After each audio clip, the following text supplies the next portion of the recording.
You just spent $50 on citronella and lavender plants to keep the mosquitoes away from your patio, but you are still getting eaten alive. You look over in frustration, and there are literally bugs resting on the very leaves that were supposed to magically repel them. Welcome to the Don't Do This guide, where we help you avoid the gardening mistakes that hold you back.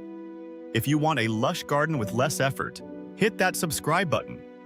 We all want to believe that simply placing a pot of rosemary or lavender on the porch creates an invisible force field against garden pests. It is a beautiful dream, but treating your plants like passive bug zappers is the first major mistake almost everyone makes. The bug-repelling essential oils in these natural deterrents are locked deep inside the cellular structure of their leaves. Unless the plant is disturbed, those protective oils do absolutely nothing to change the scent of the air around them. You cannot just set the plant down, walk away, and hope for the best. Instead, you need to actively partner with your plants to release those wonderful protective compounds into your garden. Every time you walk past your herbs, simply brush your hands aggressively against the foliage. You can also gently crush a few leaves between your fingers to release that strong scent into the immediate environment. By actively releasing these oils before you sit down on your patio, you create a temporary but highly effective barrier against pests. Another huge trap that catches well-meaning gardeners is buying the wrong plant entirely due to clever marketing at the nursery. You might be surprised to learn that the popular citronella plant sold in most big-box garden centers is actually just a scented geranium. While it smells absolutely amazing to us, it does not contain the specific botanical compounds proven to keep mosquitoes at bay. This misleading labeling leaves countless gardeners frustrated when their expensive new purchase completely fails to clear the yard of pests. To get real results, you need to seek out true citronella grass instead. True citronella is a tall, tropical clumping grass in the lemongrass family that genuinely contains high levels of bug-repelling oils. When you purchase the correct botanical variety, you arm your garden with the actual chemical defenses needed to make a difference.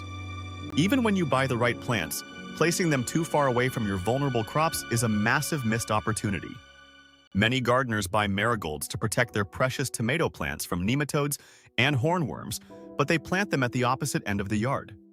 If your deterrent plants are sitting in a separate decorative bed, the pests will completely bypass them to feast on your vegetables.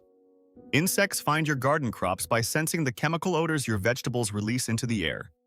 The scent of your repellent plants needs to actively mask the smell of your main crop to confuse these hungry insects. To achieve this, plant your protective flowers and pungent herbs right up against your vulnerable vegetables. Intermingle their roots and let their foliage touch to create a dense, highly effective shield. This companion planting strategy builds a sensory overload that makes your vegetable garden practically invisible to bad bugs. While keeping plants close is great, putting highly invasive deterrent plants directly into your raised beds is a recipe for disaster.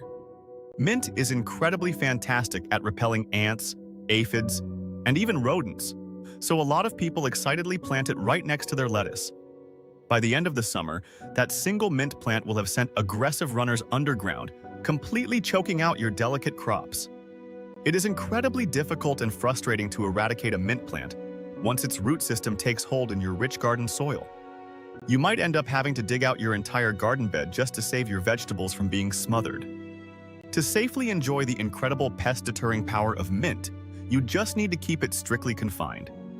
Plant your mint in heavy terracotta pots and place those containers strategically around the borders of your vegetable garden. You get all the wonderful benefits of its strong scent without sacrificing the space your vegetables need to thrive. Another common pitfall is falling for the monoculture myth and relying completely on one type of plant for protection. It is a huge mistake to plant 20 basil plants hoping they will single-handedly protect your yard from every conceivable pest. Different insects are repelled by different chemical compounds, so a single plant strategy leaves you completely unprotected against alternative bugs. A garden with only one type of defense is basically an open buffet for any pest that happens to tolerate that specific smell. The secret to robust natural pest control is embracing a highly diverse mix of strong-smelling botanicals. Combine herbs like thyme and oregano with bright flowers like nasturtiums and marigolds. Toss in some alliums like garlic, chives, and ornamental onions to create an incredibly complex web of scents. This botanical diversity mimics the natural world and creates an environment that confuses and frustrates a huge variety of harmful insects. However, even the most diverse mix of deterrent plants will fail if you ignore the overall health of the soil. You can surround a struggling dehydrated pepper plant with all the lavender in the world, and it will still get completely covered in aphids. Insects are the ultimate opportunists, and they are naturally drawn to weak, stressed plants. When a plant is lacking water or nutrients, it actually emits chemical distress signals that act like a dinner bell for pests. Relying on bug-repellent plants is completely useless if your main crops are suffering from poor sunlight, bad drainage, or nutrient depletion. The foundation of pest management is simply providing an environment where your plants can grow vigorously. Focus your energy on building rich, compost-heavy soil and keeping your garden perfectly hydrated through the hottest months. A strong, thriving vegetable plant has a robust natural immune system that actively resists pest damage all on its own. Finally, a major mistake people make is trying to repel absolutely every single bug from their garden space. If you create an environment that is so hostile to insects that nothing wants to visit, your garden will actually suffer. You need pollinators like bees and butterflies to produce tomatoes, cucumbers, and squash. You also desperately need predatory insects like ladybugs, lacewings, and parasitic wasps to eat the aphids and caterpillars. Instead of trying to create a sterile, bug-free zone, aim to build a balanced ecosystem. Plant your strong deterrents, but balance them out by planting native flowers that specifically attract the good guys. When you invite beneficial predators into your yard, they do the heavy lifting of pest control for you, completely free of charge. True pest control is about actively working with diverse, well-placed plants rather than expecting a single potted herb to perform miracles. There you have it, the key things to avoid when dealing with these plants. If this video saved your plants, hit that subscribe button and drop a comment below on which mistake you've been making. See you in the next guide!